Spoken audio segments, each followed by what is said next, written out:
Unfortunately, they did not fit the car with spikes, just the snow tires, and the road was black ice and then some snow patches. And I didn't find this out after some driving at 60, 70 miles an hour or 100 kilometers. But I had to slow down to about 20 or 30 kilometers an hour. Took me a little bit longer.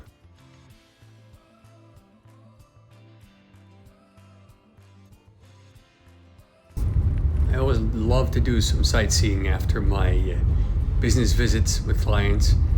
And here in the north, there are a lot of old cars everywhere.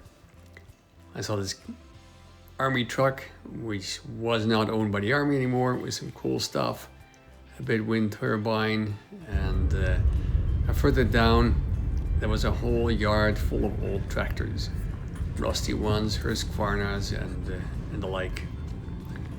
And I came upon this very nice old Volvo, in immaculate condition, and went around, looked at the car, didn't see the owner, unfortunately, but he of course had spike tires, as you can see here. It has its spikes on the tires here up north.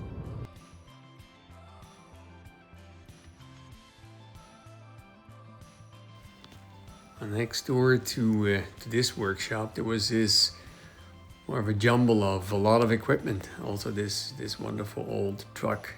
I'm not sure exactly what it was. I didn't get out.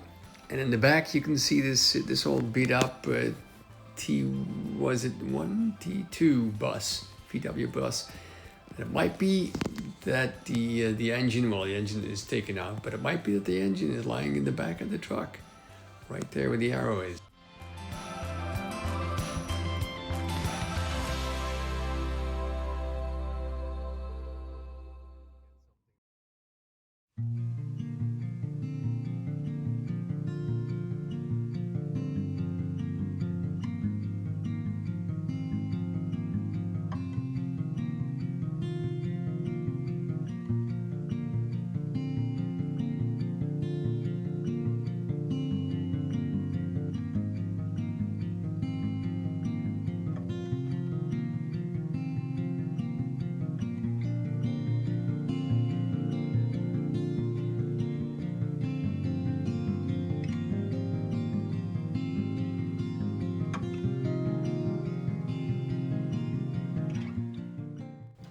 So it has been shown on Wheel of Dealers as well, but Sweden is a country where kids can start driving at the age of 15. The cars that they have to drive will have to be changed somewhat. So you can only take one passenger with you. So they have to modify a normal standard car, and they cannot go faster than 30 kilometers an hour, so about 20 miles per hour. And they do this by locking the gearbox into first gear. And that way you can get a lot of experience, or the kids can get a lot of experience before they start driving for real. Other advantage is that kids get very technical because they do a lot of the work and modifying of these cars themselves. And they make these wonderful creations and work on them. And the next thing is that they are a lot safer than if they would be driving around these little moped cars. I have to do a voiceover again since the noise of the car is too much. So now I'm driving back again to the airport in Umeå. At least now it's been melting a while, so we have some actual tarmac coming through the ice.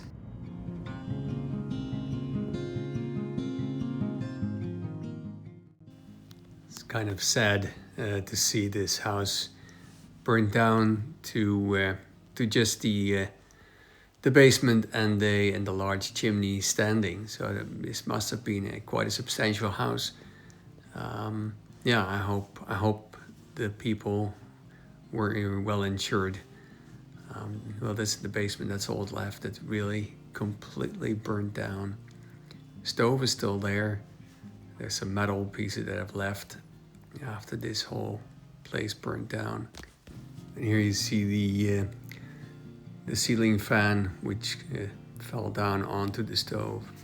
At the back of the house, there were some old cars that I had to just walk over there. It's a Renault 16, I guess mid to end 60s. Was in a poor state, but I'm guessing at one point he had it in one of these garages there. There was quite some other cars there as well. There were actually quite a few cars parked outside behind the house.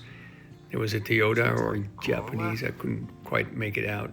And so the garage they were pulled out of the garage when the house was burning to save them. Back there is a Mercedes, and there was all the way down, there was another Mercedes, and there was a Volkswagen LT bus. And then there was this big, huge shed, Volvo doors, a lot of other crap inside, and a lot car related. Here's a little car, and that's the barn I was in. So a lot of stuff. The guy was a tinkerer, but who else, or who isn't in Sweden? And anywhere else, if you're in the country, you have to keep the things going. So, onwards.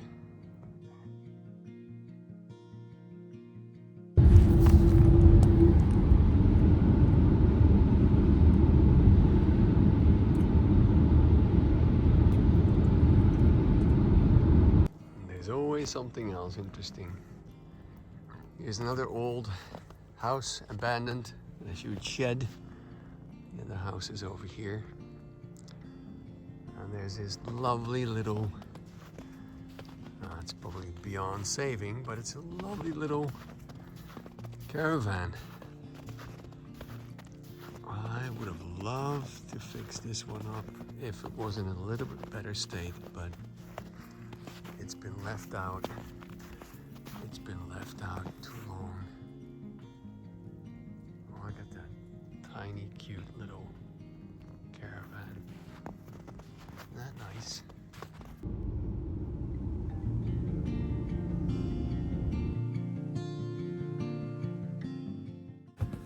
So I love my job. It takes me to places outside of the beaten path, and here I am in Sweden, and up north, and Umeå is in Lapland, so that's pretty up there. But then you can go way up more to Kiruna, and then you're close to the Finnish border. But anyway, my job takes me here, and many of my customers that I visit are, I wouldn't say good friends, but they're good acquaintances, and I know them for many years. And it takes me out to wonderful places. And then I have a lot of time in driving, because to get anywhere in this country, there's a lot of driving and involved.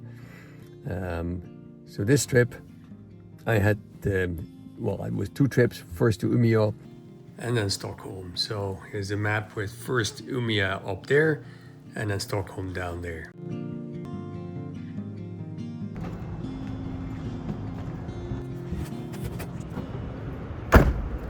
So here I'm driving from my hotel in Stockholm, going towards the airport, which is a little bit away from Stockholm center. It's in the beautiful countryside, and I decided to not take the highway, but take these back roads, which are ever so wonderful to drive. Plus it was a beautiful day with not a cloud in the sky.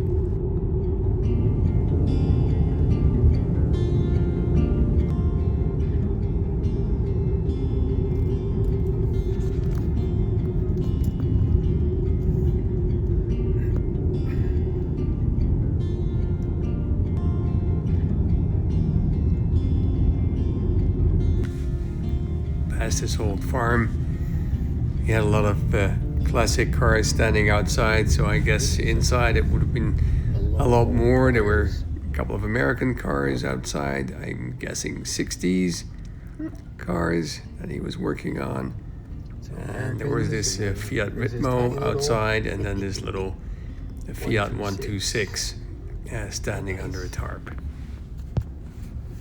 Check out this. Then we came across this beautiful Catalina convertible Pontiac that was standing outside. Gorgeous car.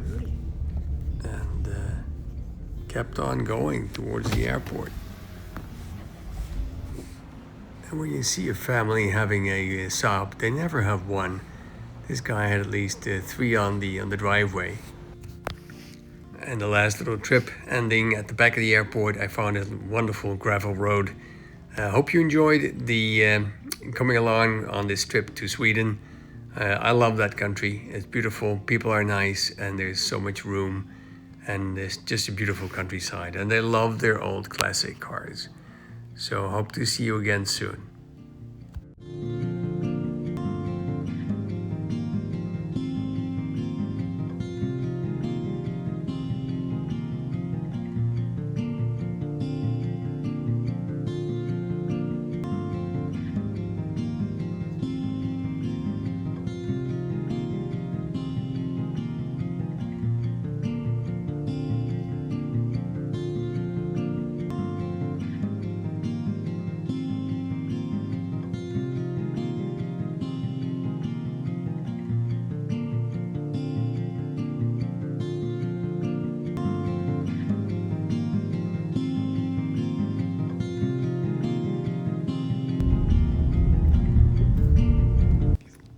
Been to Stockholm Airport, you'll know this Boeing 747 that flew in but never left. It's now an Airbnb, so you can stay in that thing. I've done it once. It's quite cramped, but it's kind of fun.